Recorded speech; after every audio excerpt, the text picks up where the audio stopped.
Hello everyone, this is Lecture 9, Contracting Out and Public-Private Partnership. This lecture will be the last video lecture as I announced, but the lecture will have many elements we've run so far, so I can say this is a highlight of this course. In the US, the number and type of contract in government has been increasing since the 90s under the influence of new public management. So it's quite important for public managers to understand the theories for contracting out and public-private partnership. Simply saying, contracting out is a shift of monopolistic public supply of public service to private supply with competition. In contracting out, government is still responsible for financial resources and contents of public services. The role of contractors is just to deliver public services based on the agreement between government and them. The recent increase of contracting out in the US can be seen as a main effect of new public management. The advocates of contracting out, economists, expected the three main benefits. First, improved administration. As we learned in Lecture 1, effects of publicness, bureaucracy tends to be more hierarchical with excessive rules. Also, it has more stakeholders with ambiguous goals. Such constraints will prevent public officials from delivering public services efficiently or effectively. Economists argued that private organizations will be superior to public agencies in service delivery without such constraints. The second benefit of contracting out is increased quality through innovation. Without a market mechanism, public agencies are monopoly suppliers of public services. On one hand, under market pressures, private agencies need to be more responsive to increased demands of services, innovations for the service delivery, and variation in the needs of individual clients. The third benefit is increased technical efficiency. Without pressures of rivals, public agencies tend to increase cost of service delivery. Economists argue that the greatest advantage of contracting out is to introduce competition in public service delivery. Competition is expected to increase technical efficiency and reduce government spending. Some of you might be convinced by these three benefits, and you may be motivated to introduce more contracting out in government. But as I always say, there is no perfect solution. So we need to learn the views of critics against contracting out.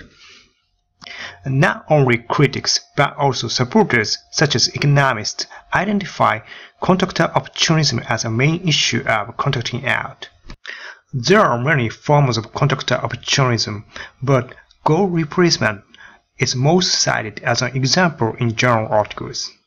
Specifically, without clear performance indicators such as profits in private organizations, government has to rely on proxy measures such as cost savings, number of customers, and then contractors will focus on achieving such proxy measures rather than real service quality. Let me give you a case of the Department of Motor Vehicles. A DMV officer will easily give up dealing with the elderly or disabled to achieve a proxy performance measure such as the number of clients per day. The second criticism against contracting out is increased frauds. Contractors can be seen as a new layer of executive branch. The first layer is top executives such as presidents or governors. The second layer is bureaucracy. And the third new additional layer is contractors. Compared with the traditional service delivery of public officials, contracting out will lead to further distance from legislative branch and top executives to service providers. Further, types of contractors are various. They may be private organizations, or non-profit organizations, or individuals. Such further distance and various contractors will make it difficult for legislative branch and top executives to monitor policy implementation. And then, weak monitoring will increase opportunities for frauds.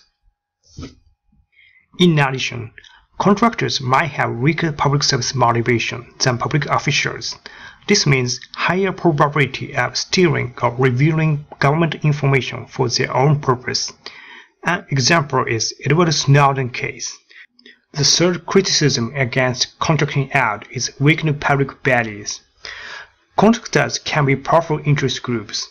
Since private contractors seek profits, they might make pressure on politicians to maintain contracts as lobbyists. The recent increase of contractors means the increased power of contractors as interest groups. Such lobbying of contractors will blur the distinction between private and public values. So we ran expected benefits and possible flaws of contracting out. Based on this knowledge, the task of public managers will be to increase benefits and minimize probability of failures in contracting out. Around 2006, our course reading presents a framework for successful contracts in government. They identify three key dimensions of government contracts. First, value. As we've learned, there can be conflicts of various values among stakeholders in government contract. Contractors might make pressure on politicians to maintain their contract as lobbyists, and then politicians make pressures on public managers. On one hand, citizens might be dissatisfied with service quality of the current contractor. This dimension sounds like a political frame we've run in Lecture 2.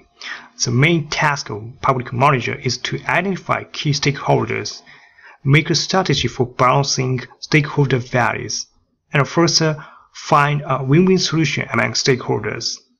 But as you know, identifying and balancing stakeholder values are not easy tasks for public managers.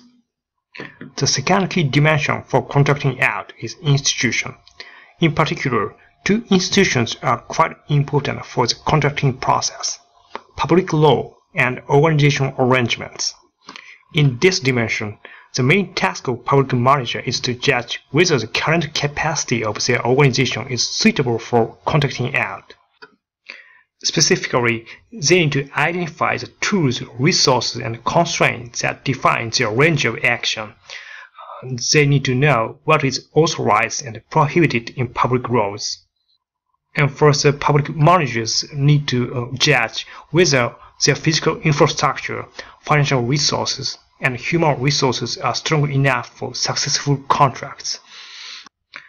In reality, however, ensuring such government capacity for contracting out is not easy.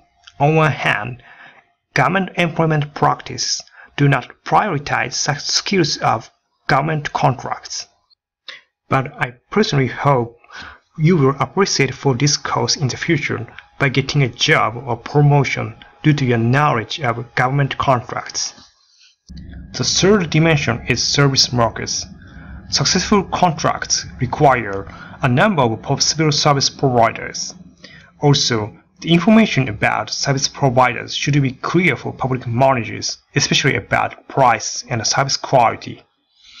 So, before contracting a service out, public managers need to check whether there are many providers in the market of that service and whether their information is available. In this dimension, the main task of manager is to minimize contractor opportunism we learned in the previous slide.